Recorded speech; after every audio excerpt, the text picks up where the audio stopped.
19 আগস্টের সন্ধ্যাটা কিছুতেই যেন ভুলতে পারছিল না ভারতবাসী। প্রথম সেট জিতেও বাকি দুটি সেটে অসহায় আত্মসমর্পণ, হোক না প্রতিপক্ষ বিশ্বের 1 নম্বর। তবুও ঘরের মেয়ে পিভি সিন্ধুর আত্মবিশ্বাসী স্ম্যাশগুলো তো সোনার স্বপ্ন দেখিয়েছিল ভারতকে। ক্যারোলিনা মারিনের কাছে হেরে সোনা হাতছাড়া হওয়ার পর হতাশ হয়েছিল সমুদ্র হিমাচল। 7 মাস পর মধুর প্রতিশোধ। ইন্ডিয়া ওপেনের ফাইনালে ক্যারোলিনা মারিনকে হারিয়ে চ্যাম্পিয়ন পিভি সিন্ধু, তাও আবার স্ট্রেট সেটে। এদিন নয়াদিল্লিতে ফাইনালে স্প্যানিশ শাটলার প্রথম সেটে হাড্ডাহাড্ডি লড়াই করলেও দ্বিতীয় সেটে তো স্প্যানিশ ব্যাডমিন্টনে অসহায় আত্মসমর্পণের বিজ্ঞাপন দেখল গোটা দুনিয়া। সিন্ধুর এক একটা স্ম্যাশ যখন মারিনে কোর্টে আছড়ে পড়ছে, তখন স্প্যানিশ তারকা কোর্টে ভূপতিত হচ্ছেন বারবার।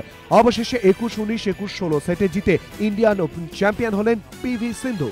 ইন্ডিয়ান ওপেন চ্যাম্পিয়ন হওয়ার পর সিন্ধুকে শুভেচ্ছা মুখ্যমন্ত্রী মমতা বন্দ্যোপাধ্যায়। টুইটে মমতা জানিয়েছেন, ইন্ডিয়ান ওপেন জয়ের জন্য পিভি সিন্ধুকে শুভেচ্ছা, আমরা তোমার জন্য গর্বিত। এবিপি আনন্দ।